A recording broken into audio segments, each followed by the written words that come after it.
Mortal, would you dare to challenge a god?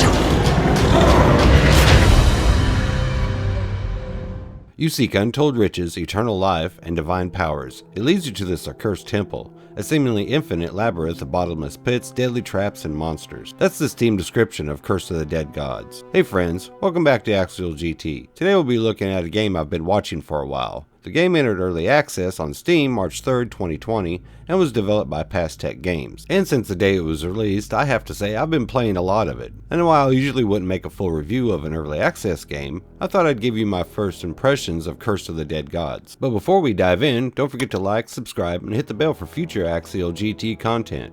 I cover all things gaming. With that, let's dive in. First off, Curse of the Dead Gods is a roguelike game, with a heavy emphasis on brawling and combat. I made a video previously on the term roguelike and its origins that I'll put in the card at the top of the screen, and I'll also put at the end of the video. But the first thing you'll notice is the Aztec architecture, with bright vivid colors, with a dark sense of dread lurking in the shadows. And from the beginning you'll be avoiding traps that are littered everywhere. Plus monsters abound. It's kill or be killed as you make your way through this seemingly bottomless dungeon, in search of gold, loot, and your glory. But the deeper you dive into this underworld, the more you find yourself corrupted from within. This is where Curse of the Dead Gods becomes a balancing act of sorts. You will gain certain buffs and abilities the more corrupted you become, but corruption is not free. It comes with a price. There's also the debuffs to worry about, like the curse of visions of madness. Taking a hit causes you to hallucinate, where the screen gets all discolored, and your health bar and other elements on your HUD disappear. Knowing when to block an attack is key to making your excursion through this Temple of Doom a longer trip. Try to run and gun, and you will get a one-way ticket to the mortuary. But I said that rhetorically. When you die, you do get resurrected by the gods, but not where you died.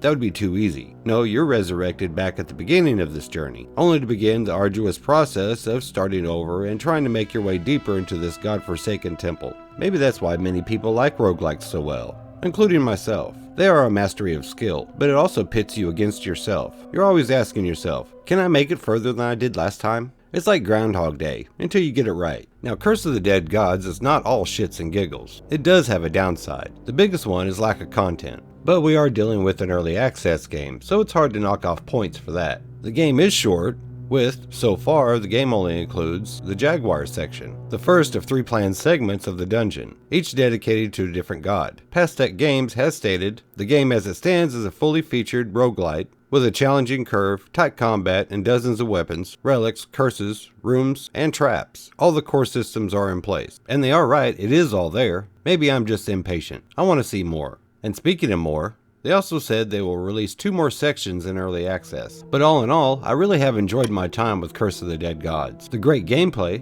while frustrating at times, in a good way, the game makes you challenge yourself. And as I stated before, Curse of the Dead Gods is in early access on Steam, and you can pick it up for $14.99 USD. If you like roguelikes and are up for a challenge, you might want to pick it up, give it a try. I believe it's a very promising game, but if you enjoy this type of video and would like to see more in the future, I cover all things gaming. So please like, subscribe, and hit the bell to be notified of future Axial GT content. Your support is much appreciated. Until next time, I'm out of here. You all have a good one.